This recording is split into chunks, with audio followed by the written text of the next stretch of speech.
اما بعد، بسم اللہ الرحمن الرحیم۔ چوتھا قاعدہ، المشقۃ تجلب التیسیر، دشواری آسانی لاتی ہے۔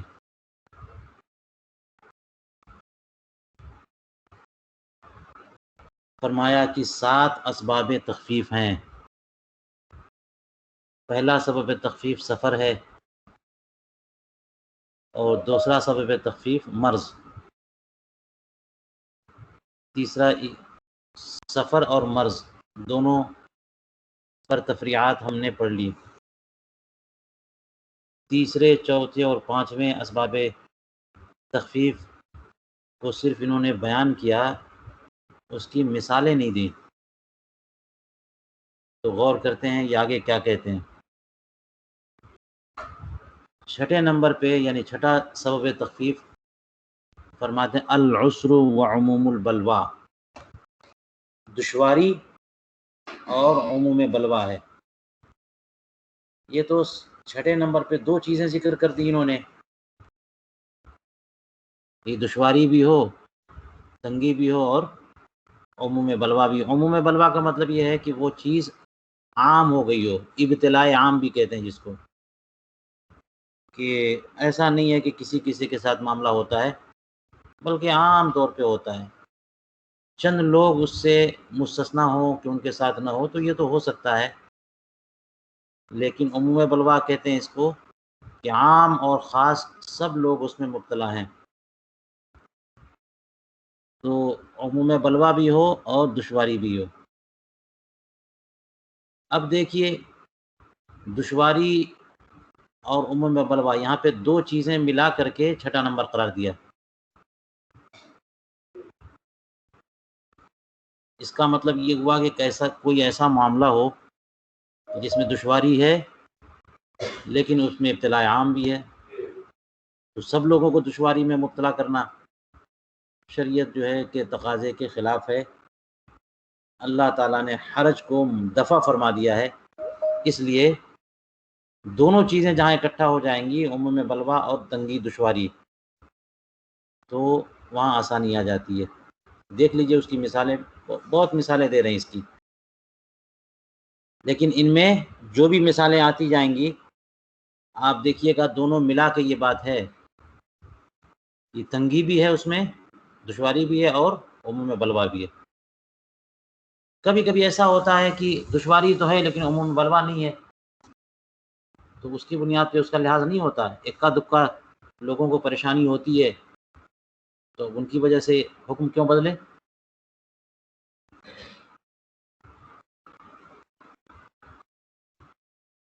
لیکن عموم بلوا ہے اور تنگی ہے تو یہ چیز جو ہے سبب تخفیف ہے۔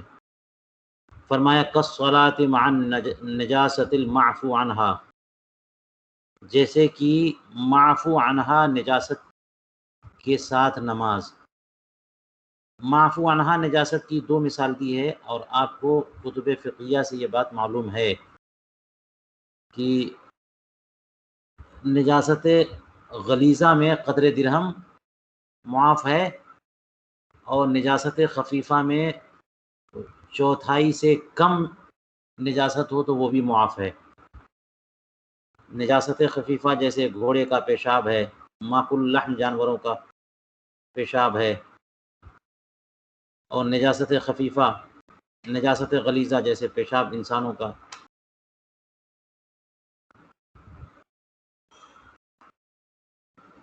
تو نجاست غلیظہ قدر درہم معاف ہے۔ آپ نے نور الاضاء وغیرہ میں یہ مسئلہ پڑھا ہوگا کہ قدر درہم سے اگر زائد ہے تو نماز ہوگی ہی نہیں، اس کا ازالہ فرض ہے۔ قدر درہم ہے تو اس کا ازالہ واجب ہے۔ اس کا مطلب یہ ہوا کہ نماز ہو جائے گی لیکن اس کو دور کر لینا چاہیے، اور قدر درہم سے کم ہے تو اس کا ازالہ مستحب ہے، نماز ہو جائے گی۔ یہ 3 طرح کے درجات بتائے ہیں نور الاضاء میں، اس لیے یہاں قدر درہم کو بیان فرمایا کہ نجاست غلیظہ اگر قدر درہم ہے تو یہ مقدار ہی نجاست کی معفو عنہا ہے۔ آپ دیکھیے نجاست سے طہارت ختم ہو جاتی ہے، اور اللہ تبارک و تعالیٰ نے قرآن پاک میں ارشاد فرمایا وَأَمَّا ثِيَابَكَ فَطَهِّرْ،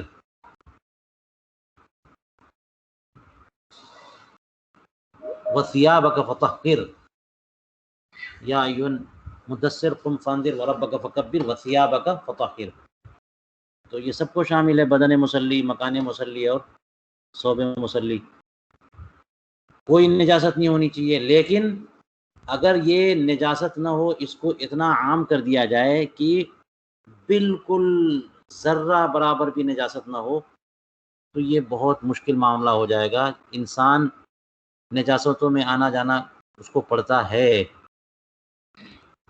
کبھی کبھی پیشاب کی چھینٹیں آ جاتی ہیں، اسی وجہ سے تو رشاش البول معاف ہے۔ تو اگر کہہ دیا جائے کہ ذرہ برابر بھی کوئی نجاست نہیں ہونی چاہیے تو بڑی دشواری ہو جائے گی، اور پاک ہونا مگر ضروری بھی ہے۔ تو کوئی مقدار تو رکھیں گے کہ جو معاف ہے، تو یہ مقدار رکھیے قدر درہم غلیظہ سے اور ربع ثوب سے کم خفیفہ میں۔ اتنی اگر نجاست کپڑے پہ لگی ہوئی ہے اور بندہ نماز پڑھے تو نماز ہو جائے گی۔ دیکھیے نجاست بھی ہے اور نماز بھی ہو رہی ہے، تخفیف ہے کہ نہیں ہے؟ کیوں ہے؟ اس لیے کہ اگر پہلی بات تو یہ ہے کہ عموم بلوہ ہے، کسی کو بھی یہ ہو سکتا ہے معاملہ، خواص میں کسی کو ہو سکتا ہے، علماء کے ساتھ ہو سکتا ہے کہ نجاست کہیں لگ گئی، بچنا مشکل ہے کہ بالکل نہ نجاست لگے، اور تنگی بھی ہے، اس میں دشواری بھی ہے کہ تھوڑی سی بھی نجاست اگر لگ گئی کہیں پہ بغیر صاف کیے ہوئے جو ہے نماز نہیں ہوگی تو کتنی پریشانی ہو جائے گی۔ روزانہ 10 مرتبہ لوگوں سے سابقہ پڑتا ہے، لوگ آتے جاتے ہیں، جانوروں سے سابقہ پڑتا ہے، آدمی کو جو ہے بیت الخلاء جانا پڑتا ہے، پیشاب کے لیے جانا پڑتا ہے، بہت معاملات ہوتے ہیں۔ پانی نہیں ہوتا تو پھر جو ڈیلے سے استنجا کرتے ہیں، وہاں نجاست خاص مقام جو ہے نجس ہوتا ہی ہوتا ہے۔ ڈیلے سے اگر جو ہے وہ استنجا کیا تو پاکی کی کوئی صورت نہیں ہے، اگر اتنی اجازت نہ ہو تو یہ سبب تخفیف ہے، مثال ہو گئی۔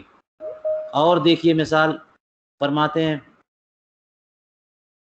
وَنَجَاسَةِ الْمَعْذُورِ الَّتِي تُصِيبُ ثِيَابَهُ، یہ بھی اس کی مثال ہے، یعنی گویا کی عطف ہے مع النجاستی پہ، نجاست پہ۔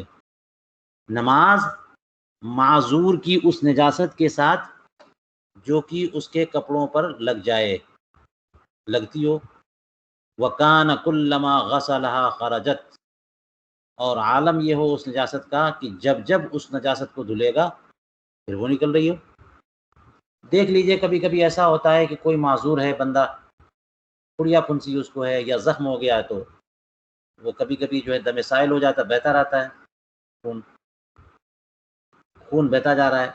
تو اگر اتنا بھی وقت نہیں ملتا، یہ معذور کے بارے میں بول رہے ہیں، اور معذور کی تعریف آپ کو پتہ ہے، سلسلے بول والا مسئلہ، مستحاضہ کہ جس کو مختی نہ ملے، اس کا مسئلہ آپ کو پتہ ہے کہ اگر پورا وقت ایک نماز کا پورا وقت گزر جائے اسی عذر کے ساتھ کہ اتنا بھی وقت نہ ملا 2-4 منٹ 5 منٹ کا کہ وہ وضو کر کے کم سے کم فرض ادا کر سکے، مسلسل جو ہے نا وہ خون بہتا رہا یا پیشاب کے قطرات آتے رہے،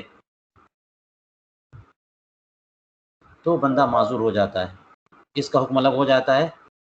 اس کے بارے میں یہ حکم ہوتا ہے کہ وہ وضو کرے، اور جب تک وقت باقی ہے تب تک اس کا وضو مانا جاتا ہے۔ کسی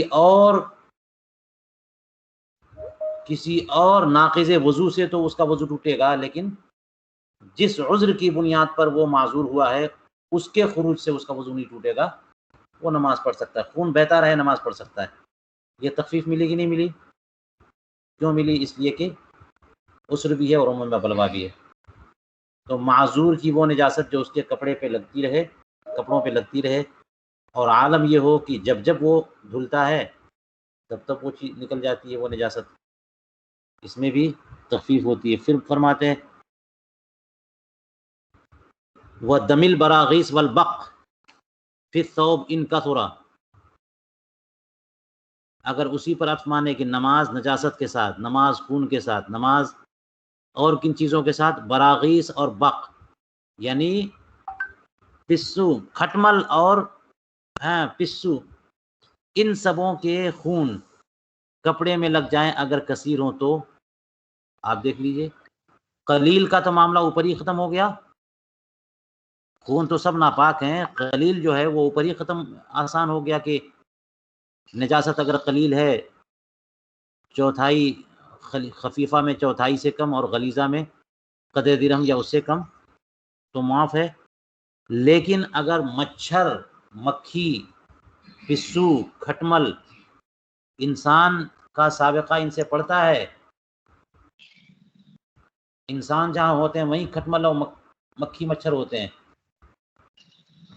تو اگر بہت زیادہ مچھروں نے کاٹ لیا یا بندہ سوتا رہا کھٹمل کاٹتے رہے اور بندہ کروٹیں بدلتا رہا کھٹمل مرتے بھی رہے اور جو مرتے رہے اس کا بدن میں اس کا خون لگتا رہا، اتنا لگا کہ قدر درہم سے مساحت میں زائد ہو گیا.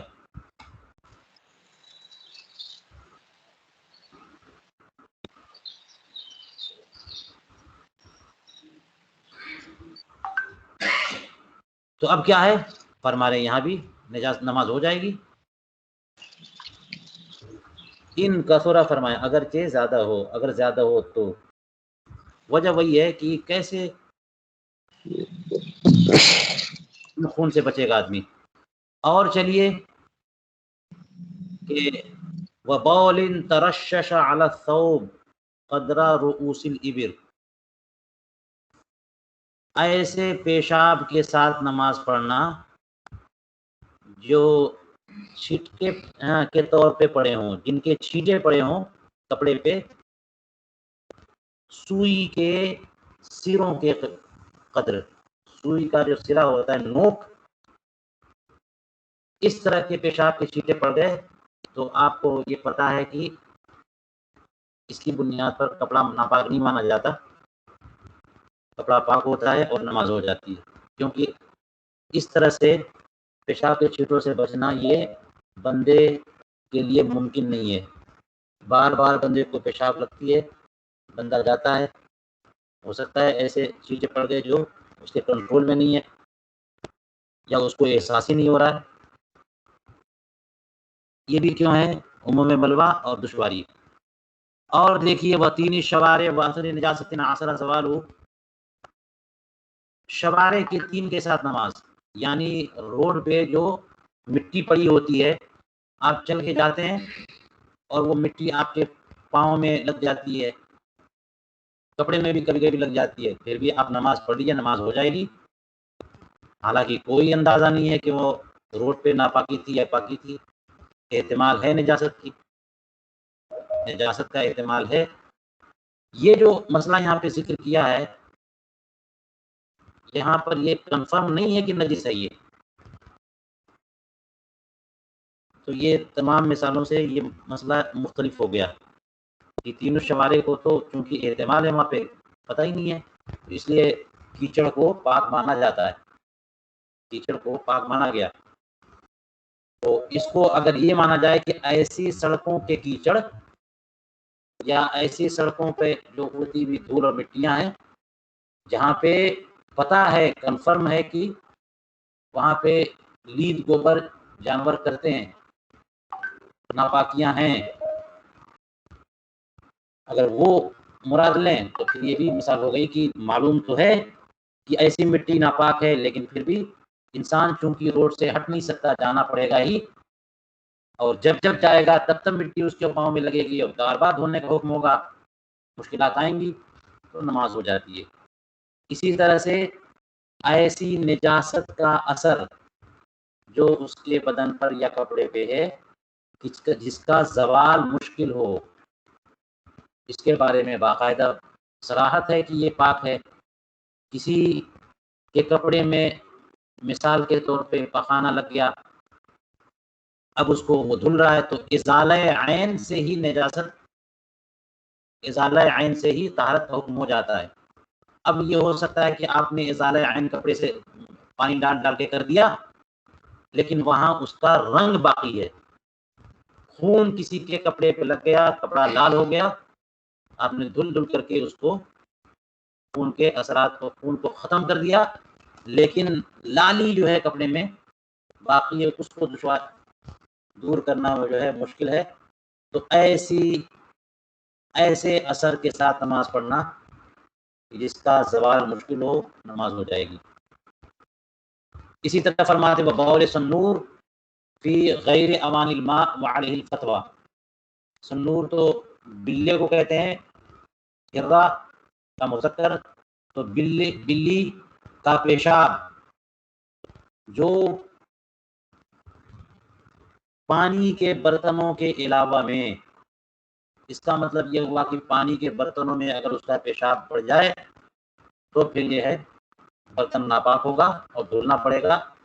بلی کے جھوٹے کے بارے میں جو مسئلہ ہے کہ وہ مکروہ ہے اور وضو ہو جائے گا اس سے، وہ مسئلہ اس کے لعاب کا ہے، اس کے جھوٹے کا، سور کا ہے۔ یہ مطلب نہیں ہے کہ بلی کے پیشاب کا بھی وہی حکم ہے، بلی کا پیشاب ناپاک ہے، لیکن ناپاکی کا مسئلہ ہوگا پانی کے برتنوں میں، اور پانی کے برتنوں کے علاوہ جو چیزیں ہیں جیسے دوسرے برتن ہو یا کپڑا ہو، تو بلیاں اتنا آنا جانا کرتی ہیں گھروں میں کہ اگر یہ ناپاکی کا حکم دے دیا جائے تو بچنا پتہ نہیں کب رات میں اس نے پیشاب کر دیا ہو کپڑے پہ، کون سے کپڑے میں جو ہے اور پیشاب دکھے نہ دکھے، تو اس لیے اس کے پیشاب کے ساتھ نماز پڑھنے میں نماز ہو جائے گی۔ وعلیہ الفتویٰ۔ چلیے اس آخری والے مسئلے کے بارے میں فرماتے ہیں وَمِنْهُمْ مَنْ أَطْلَقَ فِي الْحِرَّةِ وَالْفَأْرَةِ،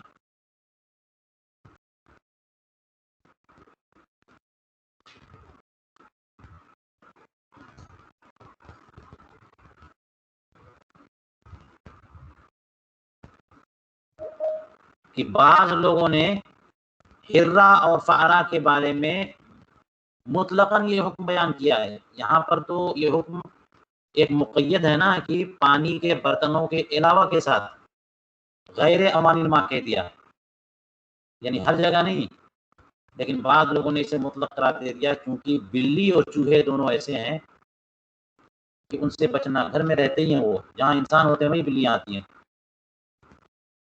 وہیں چوہے ہوتے ہیں، کھانے پینے کی چیزیں ہوتی ہیں وہیں چوہے ہوتے ہیں۔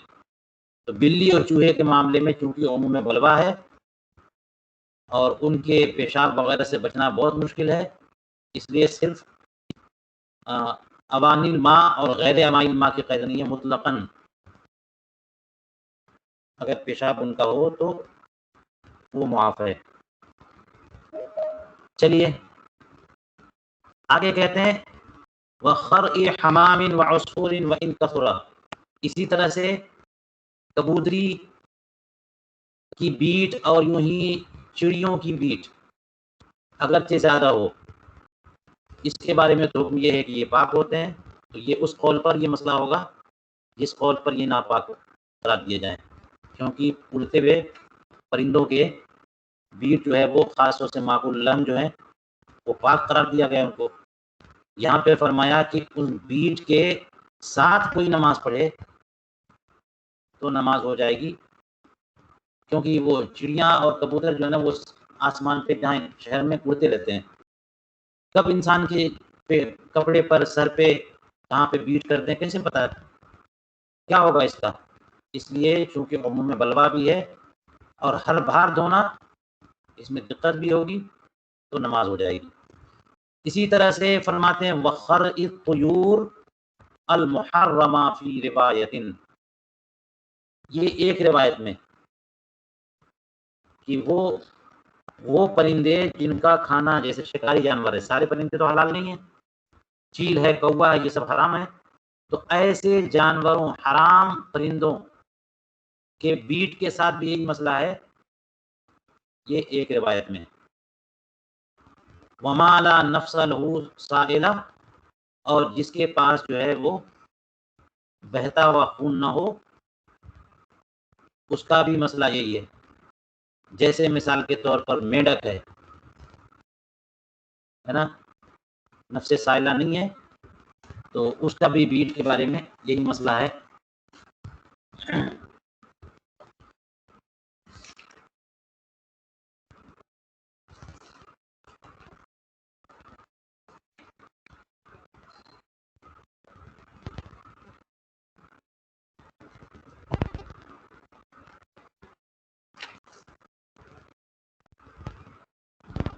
چلیے اور دیکھیے، فرماتے ہیں وریق النائم مطلقا علی المفتى به وافواہ الصبیان، یعنی سونے والا اس کے منہ سے، ریق کا معنی ہوتا ہے لعاب، جو تھوک، جو پانی بہتا رہتا ہے، تو اس کے ساتھ نماز پڑھنا مطلقاً مفتى قول یہ ہے کہ کوئی حرج نہیں، کوئی اس میں قید نہیں ہے کہ وہ نہ کوئی شراب پی کے لیٹا ہو یا پاک چیز پی کے سویا ہو، یا پھر یہ کہ وہ ریق جو ہے بدن پہ لگا یا کپڑے پہ لگا، وہ تھوک یا لعاب پاک ہے. حالانکہ اس میں احتمال ہے کہ وہ معدے سے آئے، جو ریق ہے اس میں احتمال ہے کہ وہ معدے سے، اگر معدے کے اوپر سے تو لعاب ہے، لعاب پاک ہوتا ہے، اور معدے کے اندر سے آیا تو معدے کی میں جانے کے بعد چیزیں سب کے ساتھ ناپاک ہو جاتی ہیں، تو ناپاکی کا احتمال ہے. پھر بھی فرمایا گیا مفتى قول یہی ہے کہ ریق نائم کے ساتھ نماز پڑھنے میں کوئی حرج نہیں ہے. کیوں؟ اس لیے کہ ریق نائم سے بچنا مشکل ہے. آدمی جو خود سویا ہوا ہے اور وہی نکل کر کے آدمی کے چہرے پہ اور کپڑے پہ لگ گئے اور کہا جائے گا ہمیشہ دھونا ہے، مشکل ہو جائے گی. اسی طرح سے وافواہ الصبیان، یہ عطف ہے نائم پر، تو گویا ریق یہاں پر مقرر مانے کہ اسی طرح سے جو چھوٹے چھوٹے بچوں کے منہ سے جو لعاب نکلتا ہے اس کا بھی حکم یہی ہے، کیونکہ بچے تو زندگی کا حصہ ہیں، کیسے ان کو کنارے کر دیا جائے. تو بچوں کو آدمی کھلاتا ہے، ان کے منہ سے لعاب نکلتا رہتا ہے، ہو سکتا ہے کہ کوئی چیز جو ہے ایسی ہو جس میں ناپاکی کا احتمال ہو، مگر پھر بھی ایسے لعاب کے ساتھ نماز پڑھنے میں کوئی حرج نہیں. یوں ہی فرماتے ہیں وہ غبار سرقین، اور سرقین سے مراد تو وہی ہے گوبر، گوبر پہ گرد و غبار جمع ہوا ہے یا وہی سوکھ کر کے اڑنے لگے اور بندے کے کپڑے پہ آ جائے اور اسی کپڑے کے ساتھ آپ نماز پڑھیے تو نماز ہو جائے گی. وجہ وہی ہے ان سب میں کہ انسان کی زندگی میں یہ سب چیزیں داخل ہوتی ہیں. جتنے بھی بہائم ہیں وہ سب انسانوں کے ساتھ ہوتے ہیں، گھوڑے ہیں، اور وہ گوبر کرتے ہیں، لید کرتے ہیں، اس کا غبار اڑ کر کے بدن پہ آ گیا، راستہ بھر جو ہے نا وہ گندگی پڑی رہتی ہے، تو پھر آدمی راستہ چھوڑ دے تو دقت ہے اور ان میں بلوا بھی ہے، اس لیے نماز ہو جائے گی. یوں ہی فرمایا وقلیل الدخان النجس، یعنی ناپاک دھوئیں کے ساتھ نماز پڑھنا، اور اس کے ساتھ فرما دیا قلیل.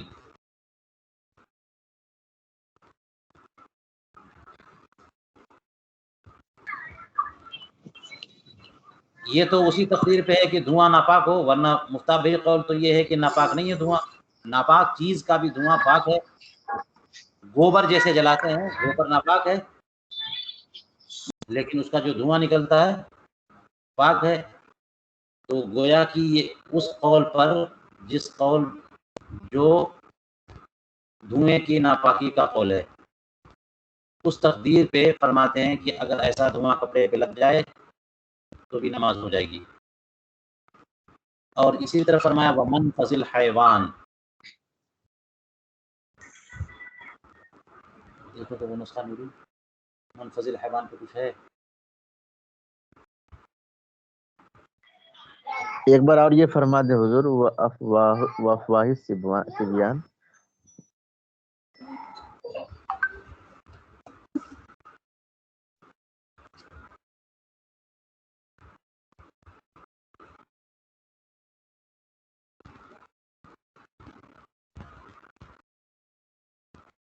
جی افواہی صبیان کا معنی بچوں کے منہ،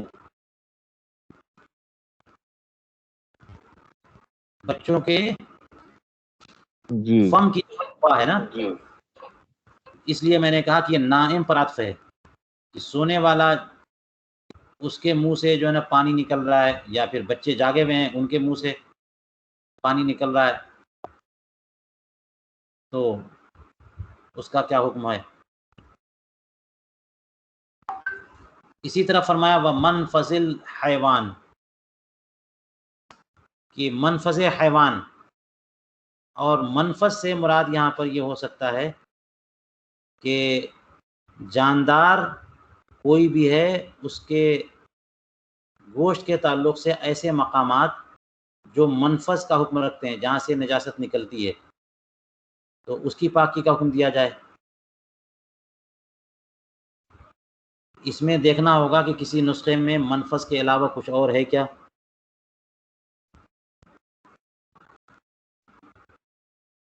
کیونکہ اس کا مفہوم سمجھنے میں مجھے خود دشواری ہو رہی ہے۔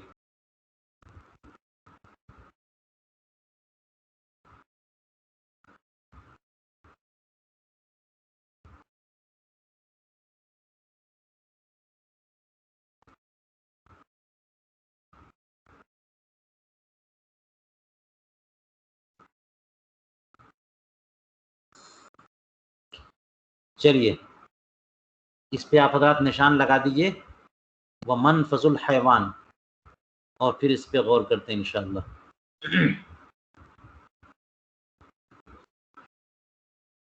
فرماتے ہیں والعفو عن الریح والفساء اذا اصاب السراویل المبتلہ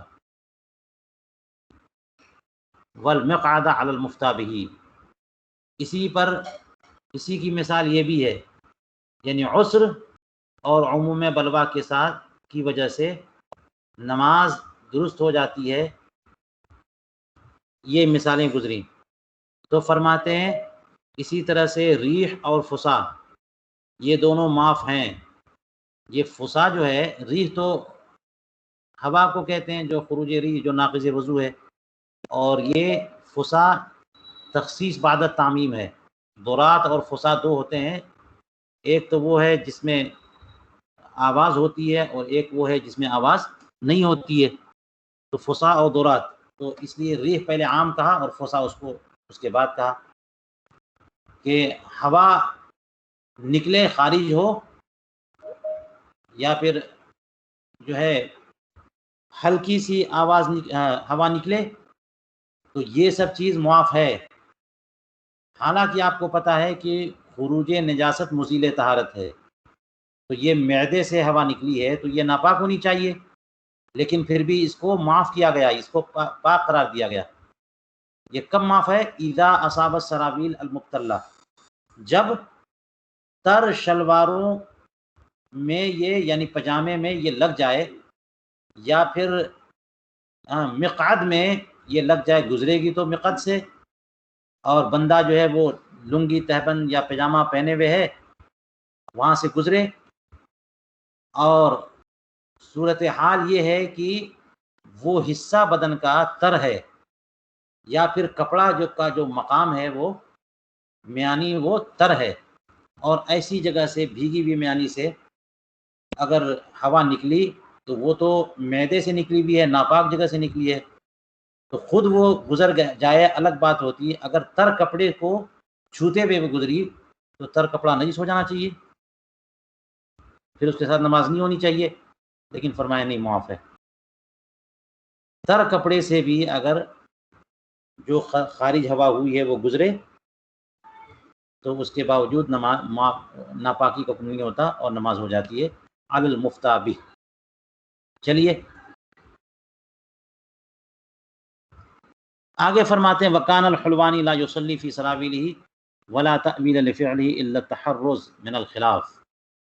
اس پہ ایک مثال دے رہے ہیں کہ امام شمس الائمہ حلوانی، ان کا طریقہ یہ تھا کہ اپنے پجامے میں یہ نماز نہیں پڑھتے تھے، اور سراویل سے مراد وہی ہے جو آج کل ہم لوگ پہنتے ہیں، کہ جس میں میانی بھی ہوتی ہے تو ایسی صورت میں تو وہ جو ہوا خارج ہوتی ہے وہ اس کپڑے سے ٹچ ہو کر کے جائے گی. لیکن اگر اس طرح کا کپڑا جو آدمی عام طور پہ لوگ پہنتے ہیں گھروں کے اندر، یعنی لنگی یا تہبند، تو کپڑے کا کوئی حصہ اس مقام پر نہیں ہوتا کہ وہ مسئلہ ہو. تو امام حلوانی سراویل میں نماز نہیں پڑھتے تھے. اس کا مطلب یہ ہے کہ تہبند میں نماز پڑھ لیتے تھے، سراویل پہنے ہوئے ہوں، اور اگر ہوا خارج ہوئی تو پھر اس شلوار کو اتار کر کے دوسرا کپڑا پہن کر کے نماز پڑھتے تھے. یہ جو ان کا عمل ہے امام شمس الائمہ حلوانی، ان کا کیا مقام ہے. تو فرمایا کہ یہ جو ایسا کرتے تھے اس کو یہ نہ سمجھا جائے کہ یہ ناپاک سمجھ کر کے ایسا کرتے تھے، کیونکہ مسئلہ تو بتا دیا کہ کپڑا ناپاک نہیں مانا جاتا اور اس کے ساتھ نماز پڑھنا درست ہے. پھر بھی وہ نہیں پڑھتے تھے. کیوں؟ صرف احتیاطاً. فرماتے ہیں ان کے اس عمل کی کوئی تعویل نہیں ہو سکتی سوائے اس کے کہ وہ خلاف سے بچنا چاہتے تھے، کہ کسی کا قول دوسرے ہی امام کا قول ہو تو اس سے بھی بچنا، تو خلاف سے بچنا مستحب تو ہے. اور چلیے فرماتے وَمِن ذَلِكَ قَوْلُنَا بِأَنَّ النَّارَ مُطَهِّرَةٌ لِلرَّوْثِ وَالْعَذْرَةِ فَقُلْنَا بِطَهَارَةِ رِمَادِهِمَا تَيْسِيرًا وَإِلَّا لَزِمَتْ نِجَاسَةُ الْخُبْثِ فِي غَالِبِ الْأَمْصَارِ. فرماتے ہیں اسی سے ہمارا قول، یعنی اسی شروع میں بتایا تھا کہ عسر اور عموم بلوا یہ دونوں ملا کر کے یہ چھٹا سبب تخفیف ہے. تو اسی سبب کی بنیاد پر ہم نے یہ بھی کہا ہے کہ آگ یہ لید گوبر کو اور انسان کے بھی پخانے کو عذرا اسی کو کہتے ہیں، پاک کر دیتی. یہ سب ناپاک ہیں، جانداروں کے، انسانوں کے اور جانوروں کے جو فضلات ہیں یہ ناپاک ہیں، لیکن آگ ان کے لیے مطہر ہے. اگر آگ ان کو جلا دے تو جلا دینے سے قلب ماہیت ہو جاتی ہے، تو آگ مطہر ہے تو وہ چیز پاک ہو جاتی ہے. لہٰذا اگر آگ مطہر ہے روث اور عذرا کے لیے تو اس کا مطلب کیا ہوا؟ اس کا مطلب یہ ہوا کہ ہم ان دونوں کی راکھ کو طہارت کے بارے میں طہارت کا قول کرتے ہیں کہ دونوں کی راکھ جو ہے یہ پاک ہے. یہ خود ناپاک ہے، لیکن اگر آگ ان کو جلا دیتی ہے اور انہیں راکھ بنا دے تو پھر راکھ پاک ہے تیسیرن. یہ پاکی کا قول کیوں کیا ہم نے؟ آسانی کے لیے. ورنہ لزمت نجاست الخبز فی غالب الامصار، ورنہ عام شہروں میں یہ معاملہ ہو جائے گا کہ روٹی جو ہے وہ سب کی جو ہے وہ ناپاک ہو جائے گی. کیسے؟ کیونکہ عام طور پر ابھی آج کا زمانہ ذرا الگ ہو گیا ہے، لیکن ہمیشہ کیا تھا، یہ گیس سلنڈر وغیرہ جو اور اسٹوو وغیرہ سے جو کیروسین تیل سے لوگ کھانا بناتے ہیں، ہوتا یہ تھا کہ گوبر بہت زیادہ ہوتے ہیں اور اس کو سکھا کر کے بنا کر کے اس کے اپلے بناتے ہیں اور اپلے سے آگ جلتی ہے بہت تیزی کے ساتھ، تو اسی سے چولہے جلائے جاتے ہیں. یہی طریقہ ہمیشہ رہا، ایک زمانے سے رہا. تو انسان کے فضلات نہ صحیح، گھوڑے، گائے، بھینس، بکرے، ان سب کے فضلات کو تو استعمال کیا جاتا ہے، اور جب ان سے آگ جلائی جاتی ہے لکڑی ملا کر کے تو پھر روٹی کیسے بنتی ہے؟ روٹی کو اسی کے اوپر ڈال دیتے ہیں آگ پر سیکنے کے لیے. تو اگر وہ ناپاک ہو تو ساری روٹیاں کیا ہو گئیں؟ پہلے ہمیشہ ایسا تو نہیں ہوتا تھا کہ توا اوپر رکھ کر کے روٹی بنائی جائے، اور بہت جگہ ابھی بھی ایسا ہوتا ہے کہ توے پہ روٹی جو ہے وہ بنائی جاتی ہے، لیکن آخری جو ٹچ دیتے ہیں وہ اس کے کوئلے پر یا لکڑی پہ دیتے ہیں، تب بھی اتصال ہوا. ورنہ پہلے روٹی اسی طرح بنتی ہوگی کہ ڈائریکٹ روٹی اسی پر جو ہے وہ آگ پر بنا لی گئی. تو پھر عام طور پہ روٹیاں اسی طرح بنتی تھیں، پھر تو ساری روٹیاں ناپاک ہو جائیں گی، انسان پھر کھائے گا کیسے؟ مشکلات ہوں گی. اس لیے ہم نے یہ فتویٰ دیا کہ ان کے راکھ جو ہیں وہ سب کے سب پاک ہیں. فرماتے ہیں اسی میں سے ومن ذالکا، یعنی اسی سے عسر اور عموم بلوا سے جو موجب تخفیف ہے، فرمایا طہارت و بول الخفاش، وخرعه والبعر اذا وقع في المحلب ورمي قبل التفتت. 2-3 مثالیں اور دیکھ لیجئے. چمگادڑ جو ہوتا ہے خفاش، اس کے پیشاب کو پاک قرار دیا گیا. کیوں؟ اسی وجہ سے.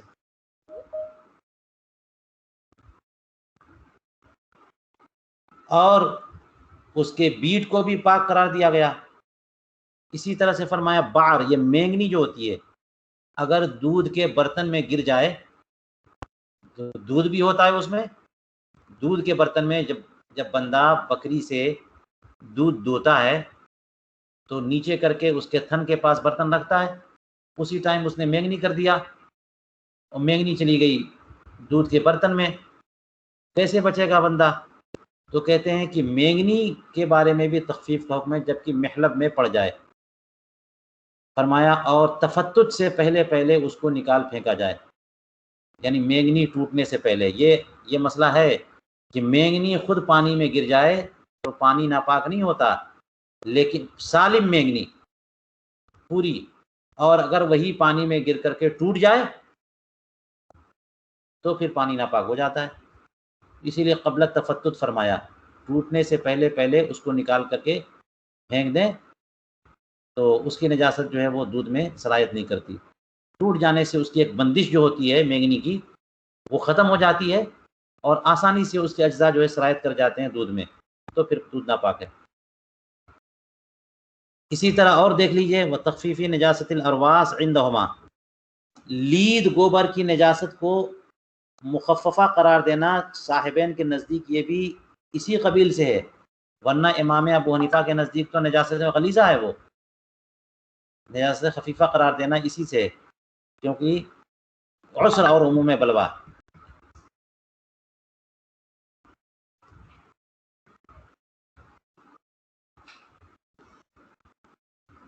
اور چلیے فرماتے ہیں کہ وما یصیب الصوب من بخارات النجاست علی الصحیح، نجاست کے بخارات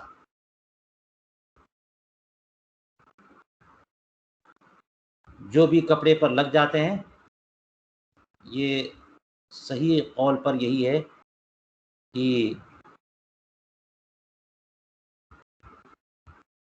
سب معاف ہیں. یہ عطف ہے اس پہ، من تعلقت طہارتی، طہارت کے بعد بول، یعنی جو بھی نجاست کا جو بخار، جو اس کا اسٹیم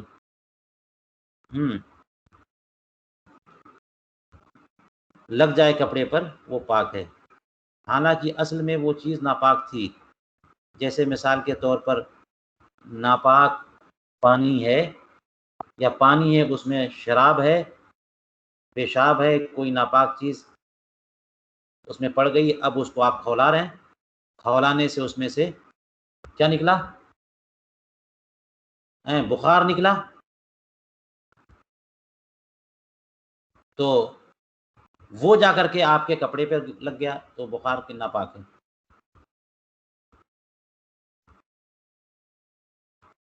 وما یصیب مما سال من الکنیف، اسی طرح سے کنیف تو ایسی جگہ کو کہتے ہیں جس کو آدمی پیشاب پخانے کے لیے یا نہانے دھونے کے لیے استعمال کرتا ہو، بیت الخلا.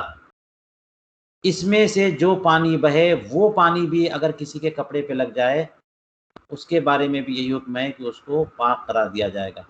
ما لم یکن اکبر رأیہ النجاست، جب تک کہ اکبر رائے نجاست کی نہ ہو.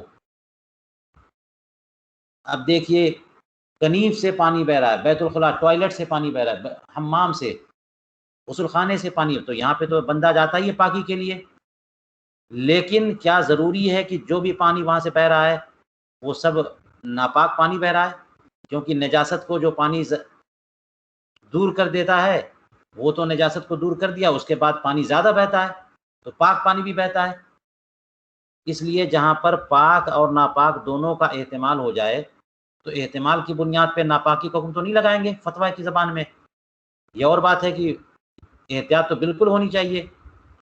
تو فرماتے ہیں کہ کنیف سے جو پانی بہے وہ کپڑے پہ لگ جائے تو کنیف تو زندگی میں داخل ہے، گھر میں، ہر گھر میں کنیف ہوتا ہے، اگر یہ کہہ دیا جائے کہ جو بھی بہتا ہوا پانی اگر کپڑے پہ لگ گیا بیت الخلاء سے تو وہ سب کے سب کپڑا آپ کا ناپاک ہو گیا، پھر تو بچنا دشوار ہو جائے گا۔ ہاں اگر ظن غالب نجاست کا ہے تو پھر بلا شبہ آپ اس کپڑے میں نماز نہیں پڑھ سکتے۔ اسی لیے اکبر رائے فرمایا ظن غالب یہ ہے کہ یہ جو پانی میرے اوپر ابھی لگا ہے یہ ناپاک ہے۔ اس کی مثال یوں لے لیجئے کہ آج کل جو ریسٹ روم، آج کل جو ٹوائلٹ ہوتے ہیں وہاں پہ یہ ہے کہ وہ جو پیشاب کی جگہ بنی ہوتی ہے اگل بغل بھی تھوڑا سا زمین ہوتی ہے، اور سب کے سب زمین کا پورا علاقہ جو ہے نا وہ وہاں پہ تر ہوتا ہے، اور وہاں پہ کوئی پانی گر گیا وہ چھینٹ پڑ گئی آپ کے کپڑے پہ، تو جہاں پہ پیشاب کے قطرات گر رہے ہیں وہ جگہ تو ناپاک ہے، لیکن اگل بغل کی جگہ ہیں وہاں پہ پورا احتمال ہے کہ ہو سکتا ہے پیشاب وہاں پہنچاؤ، لیکن احتمال سے تو نجاست ثابت نہیں ہوگی۔ تو اب اس پانی کو جو اگل بغل پانی ہے یا تری ہے اس کو پاک مانا جائے گا۔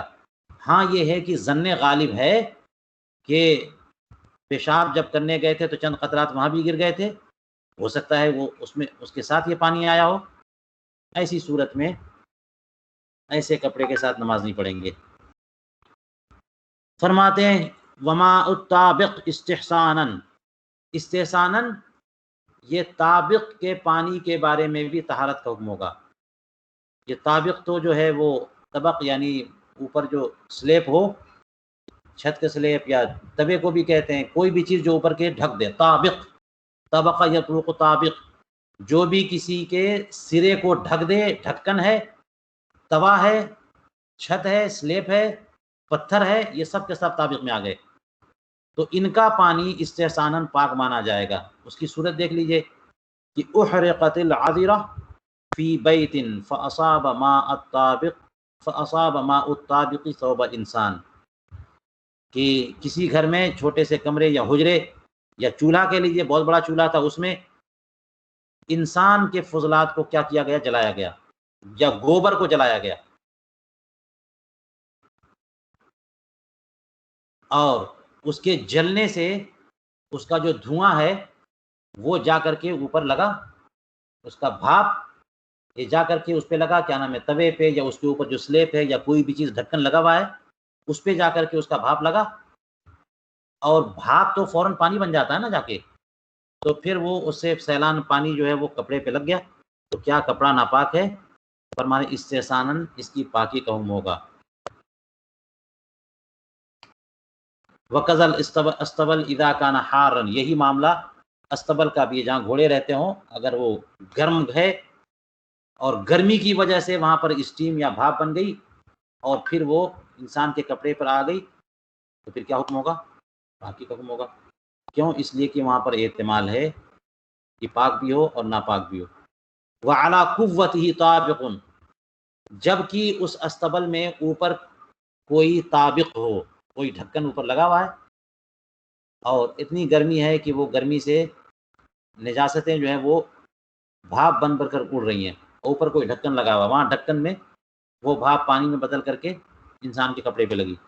یا بیت بالوعہ کی بات کر لیں، بیت بالوعہ سے مراد ایسی جگہ جہاں پر بندے کیچڑ کوڑے کرکٹ ڈالتے ہوں، جس کو اردو میں ہم گھرے کہتے ہیں، گھرے پہ بیت بالوعہ۔ کبھی کبھی ایسا ہوتا ہے کہ کنویں سے پانی اگر نہیں آتا تو پھر اس کنویں کو بیر بالوعہ کہہ دیتے ہیں، اس میں کوڑا کرکٹ ڈالتے رہتے ہیں، گندگی سب گھر کی نجاستیں گندگیاں سب ڈالی جاتی ہیں۔ تو اگر بیت بالوعہ کے اوپر اگر طابق ہے، کچھ ڈھکن لگا ہوا ہے، وتقاطر منہ، اور وہاں سے کچھ جو ہے پانی قطرے قطرے سے بندے کے کپڑے پہ گر رہا ہے، تو اس کا بھی یہی حکم ہوگا، ناپاکی کا حکم نہیں دیں گے۔ یہ سب چیزیں جو ہے نا انسان کے سماج میں داخل ہے۔ بیت بالوعہ آپ جہاں پہ رہتے ہیں وہاں پہ بیت بالوعہ بنانا تو پڑے گا آپ کو۔ فرماتے ہیں وقد الحمام اذا اغرق فیہ النجاست فعرق حیطانها وقوتها وتقاطر منہ، یہی معاملہ ہوگا حمام کا بھی، غسل خانے کا بھی، کہ جب اس میں نجاست بہائی جائے، حمام میں اگر نجاست بہائی جائے اور اس کی دیواریں پھر جو ہے وہ کیا ہو گئی، وہ تر ہو گئی، وہ قوت ہوا، اور اسی طرح سے اس کا اوپر جو سوراخ ہے، قوا اسی کو کہتے ہیں جو روشن دان یا پھر اوپر کا حصہ ہوتا ہے جو منہ ہوتا ہے کھلنے کا، وہ سب کے سب تر ہو گیا۔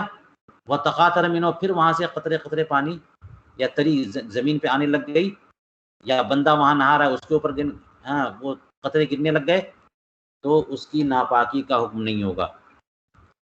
حمام میں کوئی بندہ نہا رہا ہے، اوپر کھلا ہوا ہے تھوڑا سا، اور وہاں پر کوئی چیز ایسی رکھی ہوئی ہے کہ گرم گرم پانی، حمام تو مطلب یہ کہ گرم گرم پانی وہاں استعمال ہوگا، تو نہانے سے پہلے کسی نے وہیں پر پیشاب کر دیا، حمام میں پیشاب کرنے کے بعد اب جو ہے وہ گرم پانی نکالا گیا نہانے کے لیے، تو پیشاب سے وہ گرم پانی متصل مل گیا، تو وہ گرم پانی بھی ناپاک ہوا، اور گرمی کی وجہ سے وہی بھاپ بن کر کے اوپر اڑا، دیواریں تر ہو گئی بھاپ سے، اوپر چھت پہ جا کے لگا، وہاں پہ چھت جو ہے تر ہو گئی، اور پھر وہاں سے پلٹ کر کے تری آپ کے بدن پہ گری، تو کیا آپ کے بدن یا کپڑے کو ناپاک کہا جائے؟ فرمایا کہ یہ بھی اسی میں سے ہے، یعنی سبب تخفیف ہے۔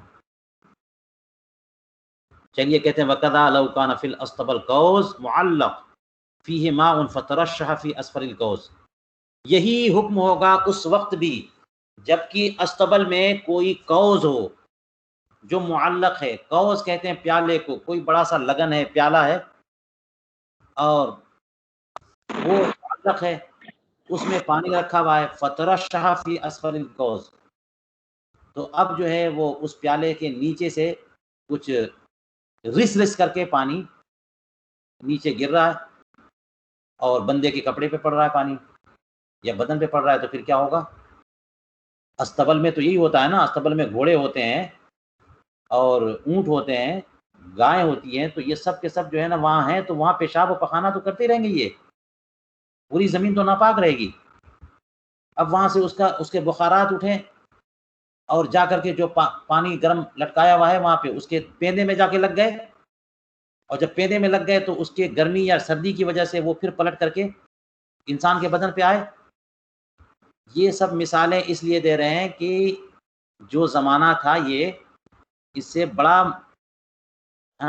انسان کا معاملہ تھا۔ آج کل آپ لوگ سوچ رہے ہوں گے کہ کیوں ان مسائل میں پڑ گئے، کہاں روزمرہ زندگی میں تو آپ حضرات کی زندگی میں نہ ہو، یہ سب ہوتے تھے پہلے، کہ جہاں پر جو ہے نا اونٹ پالے جاتے ہیں، بکریاں پالی جاتی ہیں، جو لوگ آج بھی اونٹ اور بکریاں رکھتے ہیں ان کے ساتھ یہ معاملات ہوں گے۔ پہلے یہ معاملات زیادہ تھے، ہر گھر میں بکری رہتی تھی، اب لوگ بقرعید میں بھی جو ہے نا وہ عین ایک دن پہلے لاتے ہیں یا اس دن بھی نہیں لاتے، اب بھینس بھی خریدتے ہیں یا لے تو وہ اسی کے پاس چھوڑ دیتے ہیں، کوئی برداشت نہیں کرتا ایک دن دو دن کے لیے۔ پہلے یہ سب جانور جو ہے انسانوں کے ساتھ اور انسان ان جانوروں کے ساتھ رہتے تھے، ان جانوروں کے بغیر انسان کی زندگی نہیں گزر سکتی تھی۔ اب جب کہ سائیکل ہے اور بائک ہے اور کار ہے، یہ سب چیزیں آ گئیں، تو پھر گھوڑا زندگی سے نکل گیا، اونٹ زندگی سے نکل گئے، تو اس لیے یہ باتیں سمجھ میں نہیں آ رہی، یہ سب زندگی کا حصہ ہے، اس لیے ان مسائل کو سمجھنا پڑے گا۔ چلیے، تو اگر ہم لوگ آج بھی گھوڑے رکھتے، اونٹ رکھتے، تو یہ سابق کا مسئلہ اور کوز کیسا پیالہ لٹکا ہوتا تھا، کیا ہوتا تھا، یہ سب ٹھیک سے سمجھ میں آ جاتا۔ چلیے اور مثال فرماتے ہیں، والقول بطہارت المسک وان کان اصل دمن، اسی قبیل سے ہے مشک کی طہارت کا قول، حالانکہ یا اگرچہ اس کی اصل خون ہے۔ مشک کے بارے میں آپ کو پتا ہے کہ ہرنی کے ناف سے مشک نکلتا ہے، لیکن اصل میں خون ہے، وہ ناف میں وہ خون جم گیا، مشک بن گیا۔ مشک پاک ہے، بہترین دولت ہے، بہترین چیز ہے وہ۔ تو جو خون ہے، خون ناپاک ہے، اب جو ہے مشک بن گیا تو پاک ہے۔ یہ قول بھی اسی قسم ہے کیونکہ انسان مشک استعمال کرتا ہے، جب اس کی بنیاد پہ کپڑا ناپاک ہو جایا کرے اور دھونا پڑے تو پھر مشکل ہو جائے گی، اس لیے اس کی طہارت کا۔ چلیے، والزباد، زباد بھی ایک طرح کی خوشبو ہے، جیسے مشک ہے اسی طرح سے زباد ہے، عنبر ہے، مشک کو عنبر کہتے ہیں نا، زباد بھی ایک طرح کی خوشبو ہے۔ یہ ایک اور جانور ہے اس کے پیٹ سے یا اس کے منہ سے یہ چیز نکلتی، یا اسی طرح سے اس کے بغل سے یا ناف سے. بلی کی طرح کوئی جانور ہے جس کے جسم کے کسی مقام سے ایک چیز لی جاتی ہے جس کو زبات کہتے ہیں، بہت ہی زیادہ اس کی خوشبو اچھی ہوتی ہے. تو اس کا بھی معاملہ یہی ہے، مشک کی طرح کہ وہ پاک ہے. وَإِن كَانَ عِرْقَ حَيْوَانٍ مُحَرَّمِ الْأَكْلِ، اگرچہ یہ کیا ہے، یہ ایسے جانور کا پسینہ ہے یا کہہ لیجیے رگ ہے جس کا کھانا حرام، تو اس ایسے جانور کا جسم کا حصہ ہے وہ جس کا کھانا حرام ہے، تو پھر وہ چیز بھی حرام ہوئی، ناپاک ہوئی. مگر چونکہ اس کو خوشبو کے طور پر استعمال کیا جاتا ہے تو عموم بلوا ہے، اس لیے اس کی پاکی کا حکم ہے. اور چلیے فرماتے ہیں وَالتُّرَابُ الطَّاهِرُ إِذَا جُعِلَ طِينًا بِالْمَاءِ النَّجِسِ أَوْ عَكْسَهُ، اسی طرح سے پاک مٹی جب اس کو ناپاک پانی کے ساتھ اسے تین بنا لیا جائے. تراب اور تین میں یہی فرق ہے، تراب تو سوکھی مٹی کو کہتے ہیں، تین گیلی مٹی کو کہتے ہیں جو سن جائے. تو تین، جب تراب طاہر پاک مٹی تین بنا دی جائے ناپاک پانی سے گوندھ کر کے، تو وہ تین پاک ہے یا ناپاک ہے؟ فرمایا کہ اس کی پاکی کا حکم ہوگا. یا پھر یہ کہ اس کا الٹ ہو کہ پاک مٹی کو ناپاک پانی سے گوندھا گیا یا ناپاک مٹی کو پاک پانی سے گوندھا گیا، دونوں میں اگر کوئی ایک پاک ہے اور ایک ناپاک ہے تو اس کو پاک قرار دیا جائے گا. یہ اسی وجہ سے کہ انسان کی زندگی میں مٹی داخل ہے، گھر مکانات مٹی کے ہوا کرتے تھے، اور جب بھی کوئی چیز ٹوٹ جائے تو بار بار اس کو صحیح کرنا ہوتا ہے. اور خواتین جو ہے وہ گھروں کو لیپا پوتی کرتی تھی اسی طرح سے کہ مٹی میں پانی ملا کر کے، اور پھر اس کے بعد جو ہے نا وہ اپنے گھر کو سدھار دیا انہوں نے. یہ جو ہے مسلسل اس کا سے سابقہ پڑتا تھا، یہی طریقہ ہوتا تھا. برتنوں کو دھونے کے لیے مٹی استعمال کا، کہاں صابن یا کہاں سرف وغیرہ ہوتے تھے. تو اس طرح سے گھروں میں مکان کو، دیواروں کو یا فرش کو صحیح کرنے کے لیے، یا اپنے گندے برتنوں کو دھونے کے لیے، یا پھر کبھی کبھی کپڑے کو دھونے کے لیے استعمال کی جاتی تھی یہ چیزیں. تو اگر پاک مٹی کو ساننے کے لیے پاک پانی نہیں ملا تو پھر ناپاک پانی سے سان لیا گیا. یا پاک پانی تو ہے لیکن مٹی ناپاک ہے، تو کہاں سے پاک مٹی لائی جائے؟ پاک مٹی مل بھی سکتی ہے اور ایسا بھی ہو سکتا ہے کہ جو مٹی ملی وہ ناپاک ہے. تو اس لیے دونوں میں سے کوئی ایک بھی پاک ہے دوسرا ناپاک ہے تو اسے پاک مان لیا جائے گا. فرمایا والفتوی علی ان العبرۃ للطاہر ایہما کان، فتویٰ اس پر ہے کہ اعتبار پاک والے کا ہوگا. مٹی پاک ہے تو پوری تین پاک ہے اگرچہ پانی ناپاک استعمال کیا گیا. ایہما کانا، دونوں میں سے جو بھی پاک ہوگا ہم تین کو پاک مان لیں گے، کیونکہ تین کے بغیر اس گندھی ہوئی مٹی کے بغیر جو ہے نا انسانی زندگی نہیں چل سکتی. یہ آج کی بات نہیں کر رہے ہیں، آج کو ہمیں سابقہ بھی نہیں پڑتا ہے، لیکن آج جو سابقہ پڑتا ہے اس میں کیا ہوتا ہے؟ بہت ساری چیزوں میں جو ہے نا ناپاک چیزیں ملی ہوتی ہے، تو جس میں عموم بلوا ہو اجازت ہے، عموم بلوا نہیں ہے تو اجازت نہیں ہے. اور چلیے فرماتے ہیں وما ترشش علی الغاسل من غسالۃ المیت مما لا يمكن الاحتراز عنہ، کہ دھونے والے پر غسال میت سے جو چیز چھینٹے پڑ کے اس پہ جو پانی پڑا ہے، یعنی وہ چھینٹیں جس سے احتراز ممکن نہیں ہے، اسے پاک مانا جائے گا. اب دیکھیے جب انسان مر جاتا ہے تو اس کے بدن کو ناپاک مانا جاتا ہے. اب اس کو کوئی نہ کوئی نہلائے گا نا، تو جو غسل دے گا اس کو، تو میت کے غسل دینے والا میت کے غسالے سے کیسے بچے گا؟ لا محالہ میت کا غسالہ غسل دینے والے کو، جو نہلانے والے کو، اس کی چھینٹیں کم سے کم پڑیں گی. تو جن چھینٹوں سے بچ جائے اس کی بات نہیں ہو رہی ہے، جن چھینٹوں سے بچ ہی نہیں سکتا ہے ان چھینٹوں کو پاک مانا جائے گا. یہی وجہ یہی ہے، پھر دشواری ہے بچنا ان سے، اور عموم بلوا اس میں ہے. اسی طرح کہتے ہیں وما رش بہ السوق اذا ابتل بہ قدما، کہ جب دونوں پاؤں اس میں سن گئے کیچڑ میں، بازار میں آپ چل رہے ہیں، بارش ہو گئی تو بازار کو تو کوئی صاف نہیں کرتا نا، وہاں گرد و غبار ہیں، لید گوبر ہے، اور اسی میں بارش ہو گئی تو ہر طرف جل تھل ہو گیا، پانی نے اور کیچڑ بنا دیا، اور بازار سے بچ کے آپ رہ نہیں سکتے، بازار سودا سلف لینے آپ کو جانا پڑے گا۔ تو جب گئے آپ تو آپ کے دونوں قدم جو ہے اس میں تر ہو گئے، تو تر قدموں کے ساتھ جب آپ چلے جا رہے ہیں تو اسی جگہ سے ہے نا چھینٹیں پڑ رہی ہے۔ دیکھیے ہم لوگ جب گزرتے ہیں کبھی روڈ پر تو کیا ہوتا ہے کہ بغل سے کار گزری، بائک گزری تو وہ سارے چھینٹے ڈال دیا آپ کے کپڑے پہ، تو اسی طرح سے کوئی کسی کے ذریعے جو ہے نا چھینٹے آپ کے کپڑے پہ پڑ گئے، آپ کے قدم سے کسی اور کو یا آپ کے اپنے قدموں سے خود آپ کو بازار کی چھینٹیں آپ کو پڑ گئی، کیا ہوگا؟ حکم ہوگا پاک ہے، ورنہ پھر بازار جانا بند کر دیجیے۔ اسی طرح فرماتے وموت الکلاب والتین المسرقن ورغۃ الطریق ہیں کہ یہ سب جو ہے ان سے بچنا مشکل ہے تو پاکی کا حکم ہوگا۔ کتوں کے روندنے کی جگہ، یعنی جہاں پہ کتے چلتے پھرتے ہوں، کتے بھی تو انسانوں کے ساتھ رہتے ہیں، تو کتے جہاں چلیں گے پھریں گے، کیا وہ لوگ تو جب پیشاب پخانہ کرتے استنجا تو نہیں کرتے؟ تو ان کے پاؤں کے معاملے میں کیا کہا جائے کہ وہ پاؤں پاک ہے کہ ناپاک ہے؟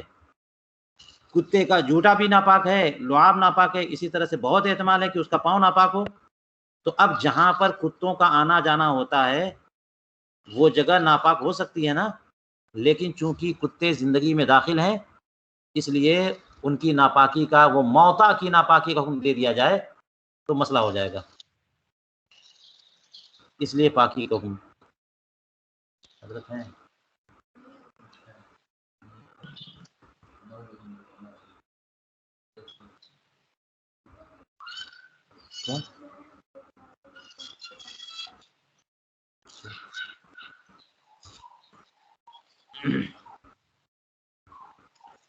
فرماتے ہیں وقت یہ موت الکلاب کی بات ہو گئی، یعنی جہاں پہ کتے جو ہے نا چلتے پھرتے ہوں ان کے پاؤں پڑتے ہیں وہ موتا ہو گیا، تو اس جگہ کے بارے میں بھی پاکی کا حکم ہوگا جب تک کہ ناپاکی کا یقین نہ ہو جائے۔ اسی طرح سے تین مسرخن کی بات کر رہے ہیں، تین مسرخن یعنی وہ مٹی، گوندھی ہوئی مٹی جس میں گوبر ملا دیا گیا ہو، یہ اس کے بھی پاکی کا حکم ہے۔ اب دیکھ لیجئے ہوتا یہ ہے کہ آج کل ہمارے پاس پکے گھر ہیں، مکانات ہیں، ماربل لگے ہوئے ہیں، تو اس کو بس پانی سے دھو دیا، اور پہلے جو کچے مکان ہوا کرتے تھے وہاں طریقہ ہی یہی تھا کہ مٹی میں گوبر ملا کر کے پھر اس کو لیپا جاتا تھا، دیواروں کو، زمین کو لیپا جاتا تھا۔ تو تین مسرقن کا استعمال کرتے تھے کہاں پہ؟ یہ گھروں کے کچے گھر بنانے کے لیے، یا اس کو صاف ستھرا کرنے کے لیے، یا اس کی ریپیئرنگ کے لیے تین مسرقن کا استعمال بہت تھا۔ تین مسرقن یعنی وہ مٹی جس میں ساتھ میں کچھ گوبر وغیرہ کو مکس کیا گیا ہو، تو گوبر تو ناپاک ہے مگر پھر بھی تین مسرقن کو پاک مانا جا رہا ہے اسی عموم میں بلوا کی وجہ سے۔ اور ردغۃ الطریق کے بارے میں بھی فرمایا، اور ردغہ وہی کیچڑ، روڈ پر راستے پر جو کیچڑ ہے اس کیچڑ کے بارے میں بھی حکم یہی ہے کہ وہ پاک ہے جب تک کہ ناپاکی بالکل اس پہ ناپاکی کا اثر نظر نہ آئے۔ چلیے فرماتے ہیں کہ وہ مشروعیت الاستنجاء بالحجر، گویا کہ یہ عطف ہے اس پر،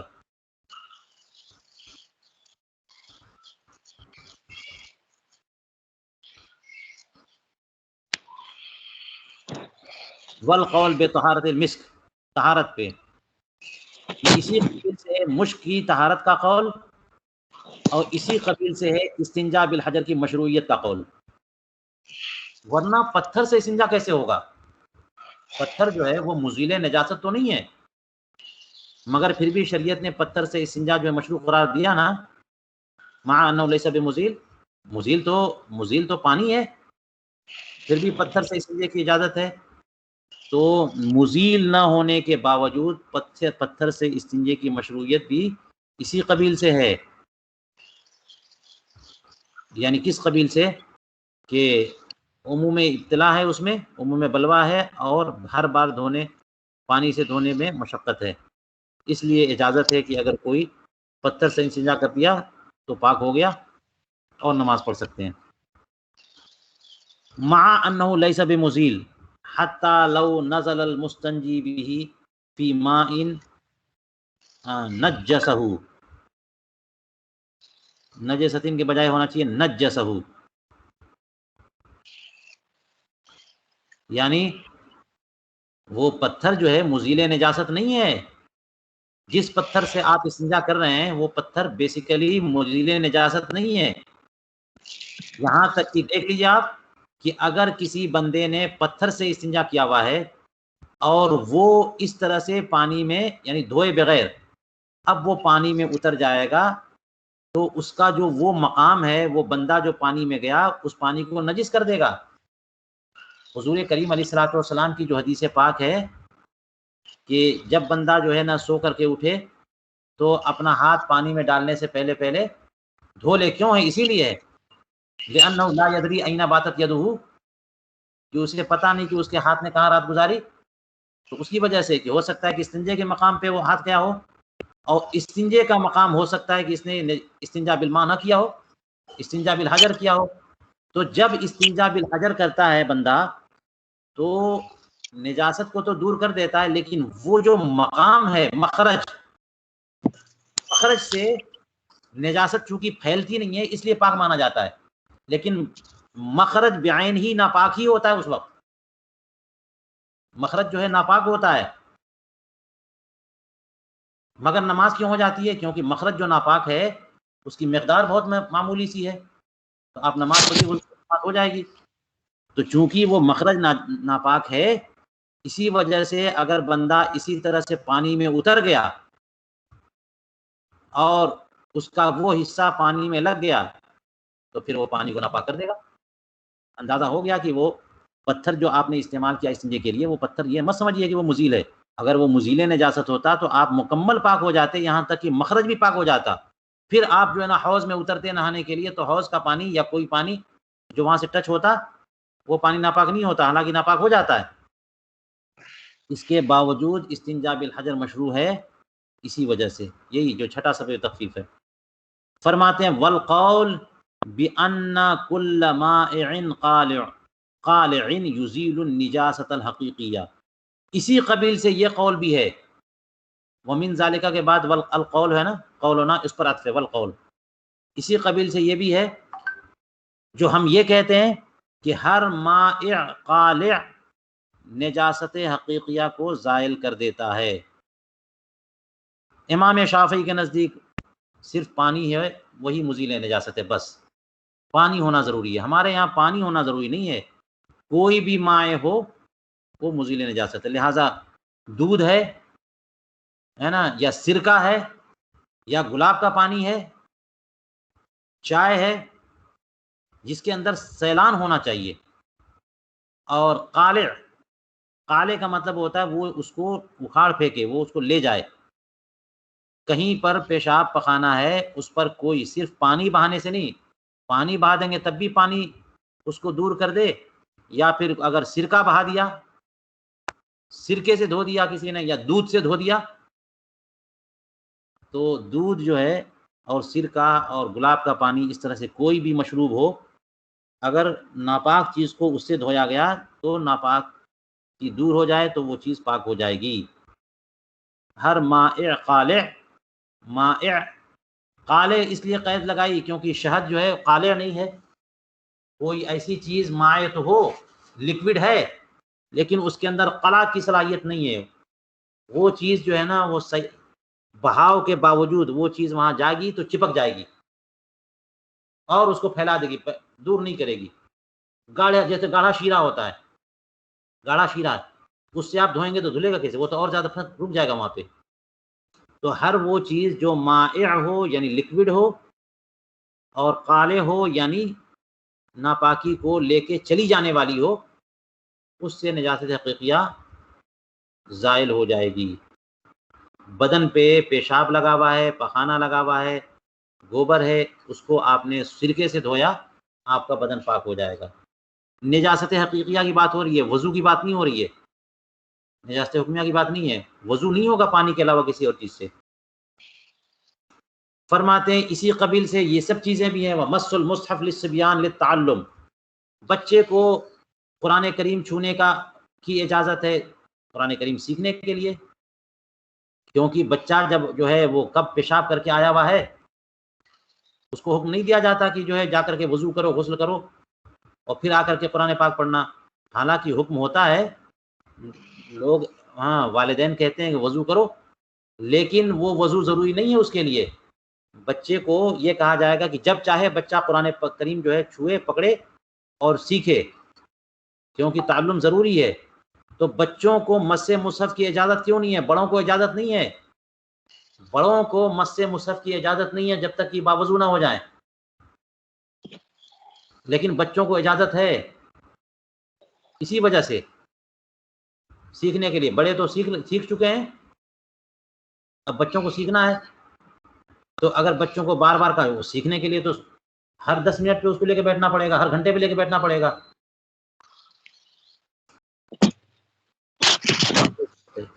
اسی طرح سے فرماتے ہیں وَمَسُّ الْخُفِّ فِي الْحَضَرِ لِمَشَقَّةِ نَزْعِهِ فِي كُلِّ وُضُوءٍ، اور اسی طرح سے خف کو یعنی موزے پر مسح کرنا حضر میں بھی۔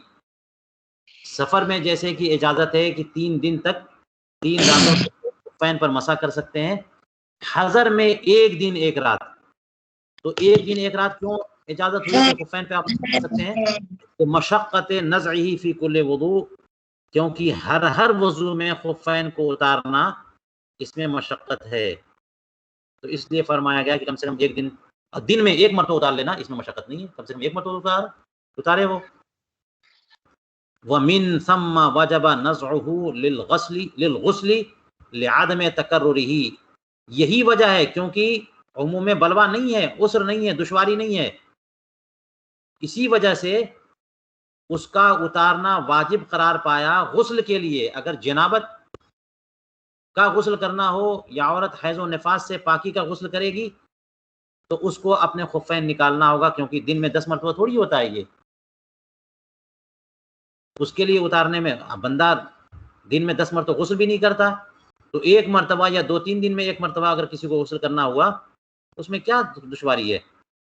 لعدم تکررہ، کیونکہ غسل جو ہے وہ بار بار نہیں ہوتا، اس لیے اتارنے کا حکم نہیں ہے۔ وضو تو بار بار کریں گے، ہر بار اتارنے کا حکم دے دیا جائے تو دشواری ہوگی۔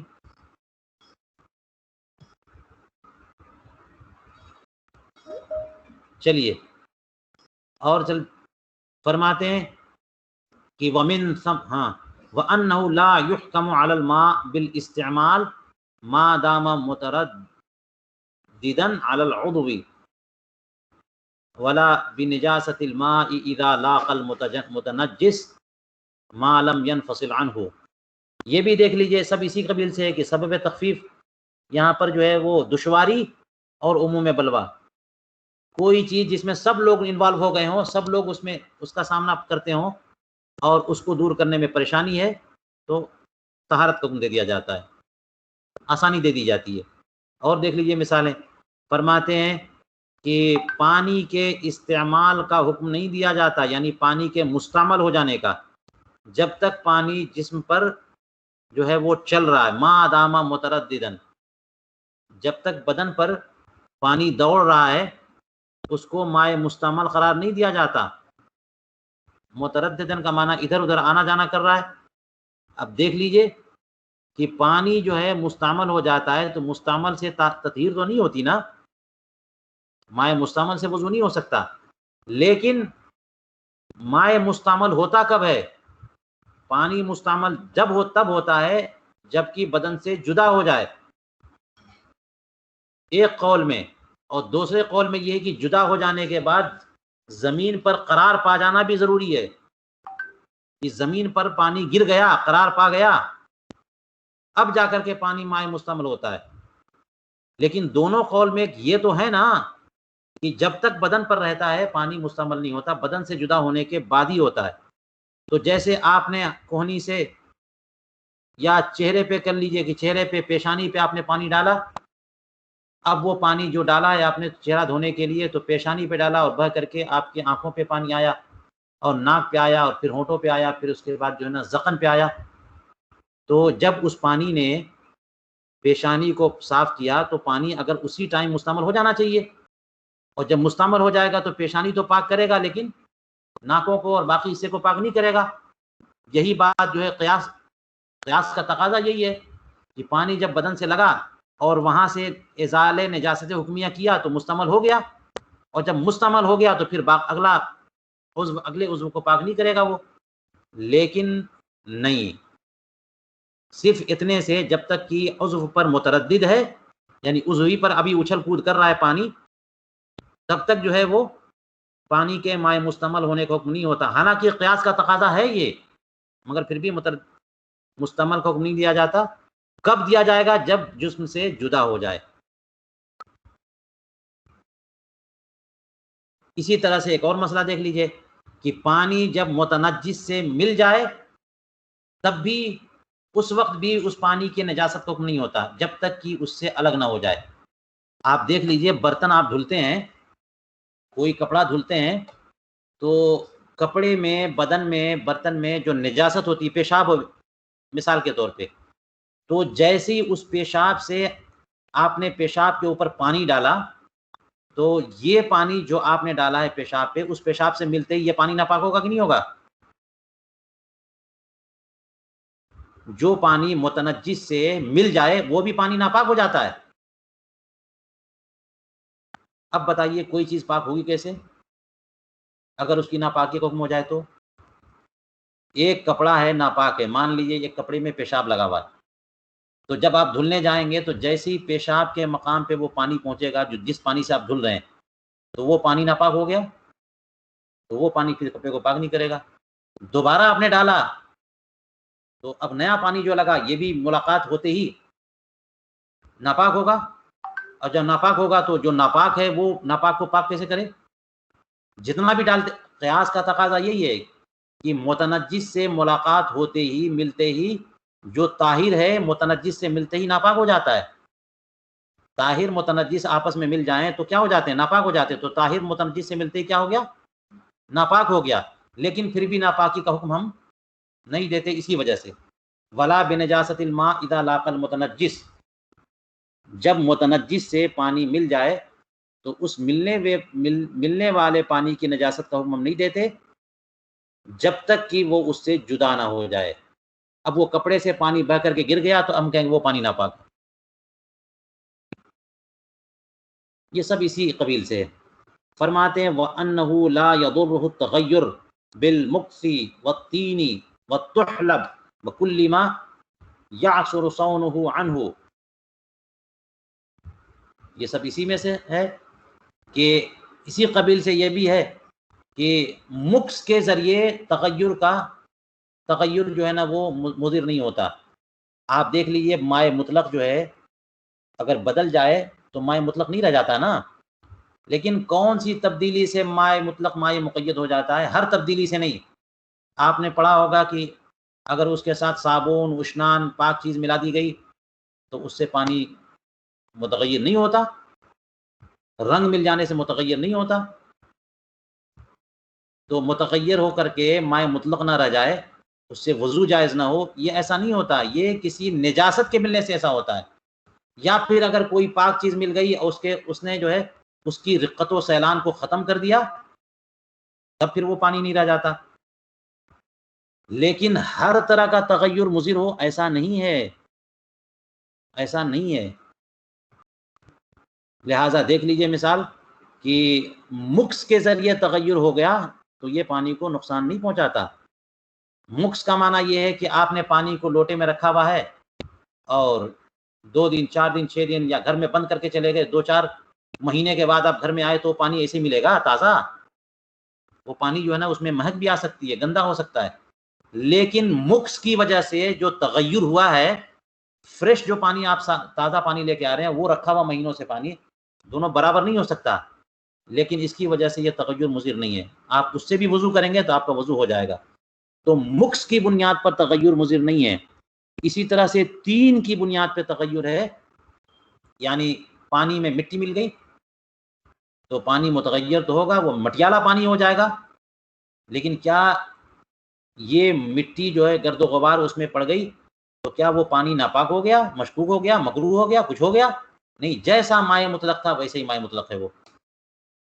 اسی طرح سے تحلب کی بات کر رہے ہیں، تحلب جو جس کو ہم لوگ اردو میں کائی بولتے ہیں، کائیاں جو لگ جاتی ہیں، جو حوض میں پانی جو ہے ٹھہرا رہتا ہے، اس میں تھوڑی سی بھی گندگی لگ گئی تو وہ سب گندگی مل مل کر کے اوپر ہرے ہرے کائی لگ جاتی ہے، کبھی کبھی موٹی تہ میں جم جاتی ہے. تو یہ اس کائی کی وجہ سے، تحلب کی وجہ سے پانی کیسا متغیر ہو جاتا ہے؟ پانی سب کے سب ہرا ہو جا، گندا ہو گیا، شفاف نہیں رہا. تو تحلب کی وجہ سے بھی پانی میں جو رنگ میں تغیر آیا، یا تحلب کی مہک اس کو ہو سکتی ہے کہ مہک اس میں بو آ گئی، پانی میں یہ جو تبدیلی یہ بھی مضر نہیں ہے. اسی طرح سے ہر وہ تبدیلی، یعنی پانی میں ہر وہ تبدیلی کہ جس سے پانی کو بچانا مشکل ہو، ایسی تبدیلی مضر نہیں ہوتی. پانی کھلے میں رکھیں گے، اس میں پتیاں گریں گی، گرد و غبار گریں گے، یا جو ہے جانور آ کر کے پی جائیں گے، ان سب چیزوں سے کیسے بچایا جائے پانی کو؟ تو ایسی چیزوں سے پانی بدل جائے، ایسی تبدیلی مضر نہیں ہے، پانی مائع مطلق ہی رہتا ہے، وضو کر سکتے ہیں. اور کچھ مثالیں لے لیجئے، فرماتے ہیں اسی طرح سے وَإِبَاحَةُ الْمَشْيِ وَالْإِسْتِدْبَارِ عِنْدَ سَبْقِ الْحَدْثِ وَإِبَاحَتُهُمَا فِي صَلَاةِ الْخَوْفِ. اوپر دیکھ لیں، ملانا ہوگا کہ اباحت کس پر عطف ہے، اس کے اعتبار سے یہ مکسور ہے یا مضموم ہے. فرماتے ہیں کہ اسی قبیل سے ہے جب بندہ محدث ہو جائے، عند سبق الحدث، وضو ٹوٹ گیا اور تھا بندہ نماز میں، تو کیا نماز میں آپ کو چلنے کی اجازت ہے؟ نماز میں اگر 3 قدم ہو گیا یا اس سے زیادہ تو عمل کثیر ہے، نماز ٹوٹ گئی. اسی طرح سے کیا نماز میں آپ کو جو ہے وہ استقبال قبلہ سے اپنا سینہ یا چہرہ پھیرنے کی اجازت ہے؟ استدبار کی اجازت ہے؟ نہیں ہے. اگر استقبال ختم ہو جائے تو نماز آپ کی فاسد ہو جائے گی. تو نماز میں نہ تو چلنے کی اجازت ہے، نہ استدبار کی اجازت ہے. لیکن کیا کہتے ہیں آپ، اگر نماز میں وضو ٹوٹ گیا تو بنا کے لیے اجازت نہیں ہے، پوری اجازت ہے کہ جائیے جتنی بھی دور آپ کا وضو خانہ ہو، جو قریب سے قریب تر وضو خانہ ہے، آپ پیٹ پھیریے، جائیے چل کے، 50 قدم ہے، 100 قدم ہے، جائیے. اب جب جائیں گے تو وہاں پہ استدبار بھی ہوگا، چلنا بھی ہوگا، 3-4 قدم کی بات نہیں، 50 قدم چلنا ہوگا. ان سب سے جو ہے یہ سب کے سب منافی صلات ہیں، لیکن اس کے باوجود اجازت ہو رہی کہ نہیں ہو رہی ہے؟ اسی وجہ سے کہ یہ کیسے بچا جائے، بندہ انسان ہے، گیس کی بیماری ہو سکتی ہے، نماز جماعت سے پڑھنا چاہ رہا ہے، عین نماز کی حالت میں اگر حدث ہو گیا اور نماز ٹوٹ جائے اور جماعت کی فضیلت وہ اسے نہ ملے اور کہا جائے کہ جا کے اب سے نماز شروع کرنا ہے تم کو، تو پھر تو جماعت ہی چھوٹتی رہے گی اس کی، اور بار بار نماز پہ جو ہے نا استیناف کا حکم ہو جائے گا. اس لیے کہتے ہیں کہ یہ عموم بلوا والی چیز ہے، اور بار بار اثر نو نماز پڑھنے کا معاملہ یہ اس کے لیے دشوار کن ہو جائے گا. تو نماز ہی کی حالت میں جب حدث آ جائے تو چلنے کی اور استدبار کی اجازت ہے. اسی طرح سے نماز خوف میں بھی اس کی اجازت ہے. یہ تو حدث، یہ تو ایک وجہ ہے نا حدث، کسی کا وضو ٹوٹ گیا اور وضو نہ ٹوٹا تب بھی ایک نماز ہے جس میں چلنے پھرنے کی اجازت ہے، اور وہ نماز ہے نماز خوف، صلاۃ الخوف. آپ کو دیکھیے پورا طریقہ غالباً سورہ مائدہ میں بیان فرمایا کہ 2 گروپ بنا لیے جائیں، اور ایک گروپ جو ہے نا وہ محاذ پہ ڈٹا رہے، دوسرا گروپ امام کے ساتھ نماز پڑھے، اور پھر 2 رکعتیں جب یہ ان کی ہو جائیں یا 1 رکعت ہو جائے تو پھر یہ گروپ وہاں جائے اور وہ آئے. یعنی آدھی نماز پڑھ لینے کے بعد مقتدیوں کو حکم ہو رہا ہے کہ آپ جاؤ اور محاذ پر سنبھالو. نماز پڑھنے کے بعد، یعنی آدھی نماز ابھی بیچ میں حکم ہو رہا ہے کہ جائیں.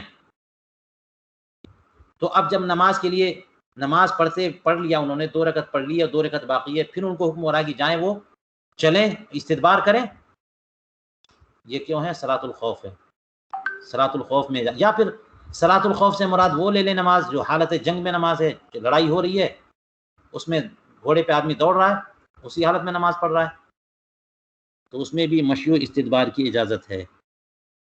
اسی طرح سے فرماتے ہیں وَإِبَاحَةُ النَّافِلَةِ عَلَى الدَّابَّةِ خارج المصر بالایماء، ہم نے کل بات کی تھی کہ جانور پہ نفل نماز جائز ہونا سفر جہاں پر جو ہے نا موجب تخفیف تھا، تو بندہ جو ہے نا گھر سے باہر نکل گیا، اب چلتی ہوئی سواری پر بھی نفل نماز پڑھ سکتا ہے، تو یہاں بھی بیان فرما رہے ہیں کہ نفل نماز دابے پہ پڑھنا مصر کے باہر ایما کے ذریعے اشارتاً، یہ بھی اسی قبیل سے ہے، کیونکہ انسانوں کو تو ہر دم اب نہ ہے کہ لوگ نفل نماز پڑھنے کو بالکل جو ہے وہ خارج زندگی مانتے ہیں، بعض ہی لوگ ہیں جو نفل پڑھتے ہیں۔ اللہ تبارک و تعالیٰ سب کو توفیق عطا فرمائے۔ صحابہ کرام تو جستجو کیا کرتے تھے، تابعین کرام، ہمارے اولیاء کرام، بزرگان دین اسلاف، تو ان کو تو ہر ٹائم جو بھی خالی ٹائم ہے کام دھندا کرنا ہے، باقی سارا ٹائم ذکر و اذکار ہے، تلاوت ہے، نماز ہے، تو ہر ٹائم ان کو نماز نفل پڑھنی ہے۔ پھر یہ کہ وہ جب باہر کسی کام سے گئے تو وہ ٹائم بھی وہ چاہ رہے ہیں کہ ہم کو پرمیشن مل جائے کہ ہم چلتی ہوئی سواری میں ہماری نماز ہو جائے، وہ بھی ٹائم ہمارا ضائع نہ ہو، اس میں بھی اللہ کا ذکر ہو جائے، تو ان کو اجازت دی گئی، ٹھیک ہے۔ کہتے ہیں وَفِيهِ فی روایت عن ابی یوسف رحمہ اللہ، فیہ کا معنی مصر میں۔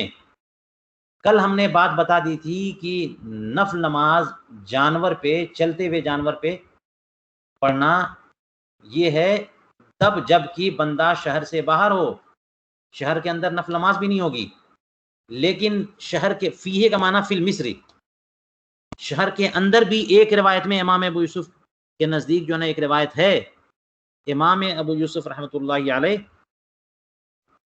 سے ایک روایت ہے کہ شہر کے اندر بھی نفل نماز دابہ پہ پڑھ سکتے ہیں، ان کے علاوہ کسی اور کا قول نہیں ہے۔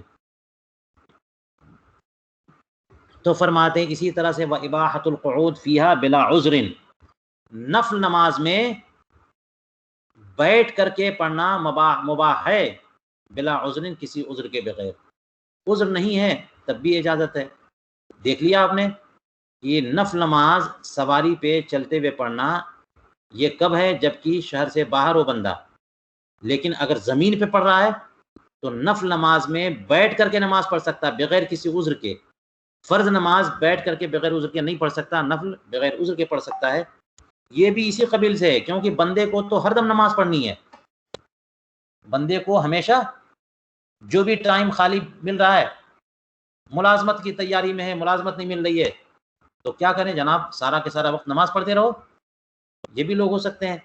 تو اگر اس کو یہ کہا جائے کہ سارا کے سارا وقت آپ کو نماز میں لگانا ہے لیکن قیام کے ساتھ لگانا ہے، تو دشواری ہوگی نا اس کے لیے، تو اس لیے اس کو آسانی دے دی گئی کہ تم بیٹھ کر کے نماز پڑھ لو، کم سے کم سجدے اور ذکر و اذکار تو ملیں گے۔ چلیے یہاں پر درس کو روکتے ہیں، کیونکہ یہاں سے دوسرے نہج پہ بات شروع کر رہے ہیں۔ اب دیکھ لیا آپ نے کہ کتنے فروع، کتنے جزئیات علامہ ابن نجیم مصری نے بیان کیے ہیں، کس پہ؟ کسی پہ کہ عسر اور عموم بلوا ہو تو یہ موجب تخفیف ہے۔ کتنے مسائل گزر گئے۔ ہاں جی، اب آپ حضرات کے سوالات ہوں تو آپ سوالات کریں۔ آج حضور محدث کبیر کہیں سفر پہ نکل گئے ہیں تو اس لیے ان کی کلاس نہیں ہے، تو ہم نے اپنی کلاس بڑھا دی۔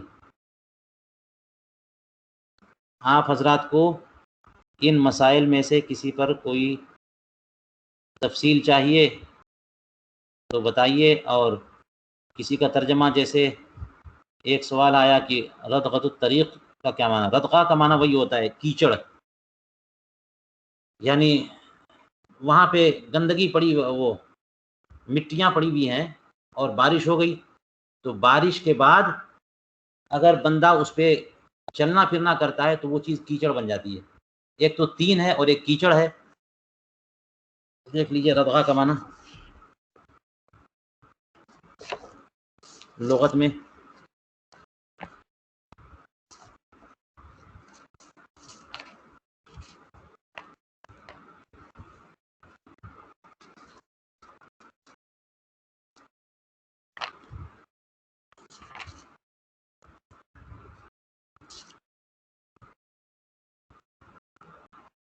ہاں، اردغ المکان بہت کیچڑ والی ہونا، ارتدغ، الردغ والرداغ کیچڑ، گارا، الردغ والردغ، الرادغۃ والردغۃ، دال کے سکون اور فتح کے ساتھ، سخت کیچڑ. ٹھیک ہے.